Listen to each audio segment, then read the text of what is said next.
Na ďalší medzinárodný seminár venovaný homeopatii si tentoraz Vladimír Petroci prizval do Levoče hostia z Indie.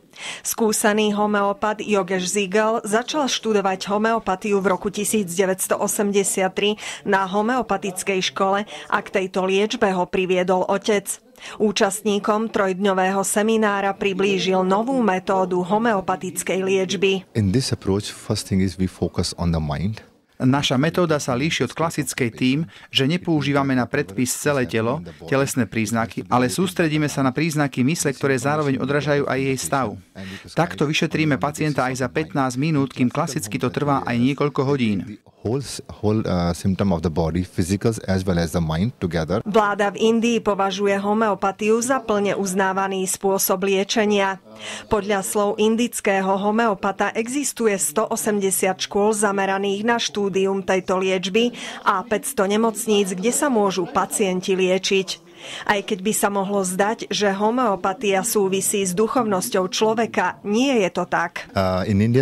Homeopatia s duchovnosťou nesúvisí. Pacient teda nemusí byť nejakým spôsobom duchovne založený.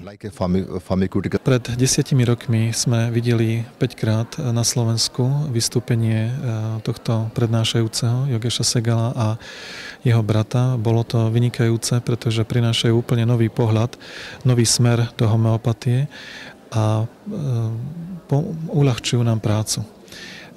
Aj ja sám som mal mnoho prípadov, ktoré som nevedel iným spôsobom vyriešiť ako práve ich Zegalovou metódou.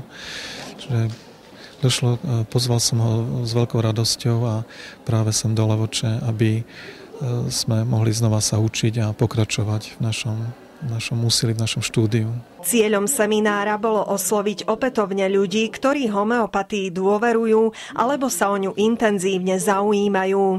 Rovnako tých, ktorí sa chcú s touto oblasťou medicíny zoznámiť. Zatiaľ, čo ešte pred 10 rokmi Zigelovú metódu praktizovalo asi 800 ľudí, dnes ich počet stúpol na 10 000. Stáva sa populárnou, i keď v rámci Slovenska využívajú homeopati približne 20 metód liečby. Na Slovensku myslím, že postupne rastie uvedomenie a prijímanie ľudí tejto metódy, hlavne u tých, ktorí chcú sa liečiť bez nejakých nežiaducich účinkov, chcú byť efektívne liečení a pretože náš pohľad, naše vyšetrovanie je veľmi odlišné od klasickej medicíny, vieme často aj týmto ľuďom pomôcť. Máme iné nástroje, iný pohľad na ich problém.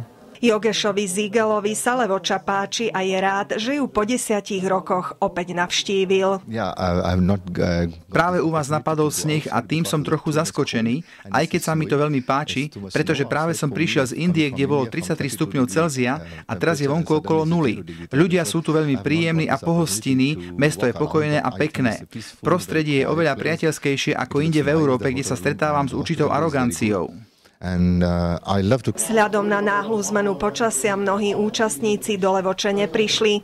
Napriek tomu bol organizátor podujatia s účasťou nadmieru spokojný. Ale myslím, že napriek tomu účasť je veľmi dobrá. Máme tu okolo 110 účastníkov a som veľmi, veľmi rád, že títo ľudia dokázali prísť a že ich záujem o homeopatiu je väčší a dokázali prekonať tie nepriazne počasia. Ďalší zo seminárov potvrdil, že záujem o novú metódu i liečbu homeopatiou má aj v rámci Slovenska stúpajúcu tendenciu.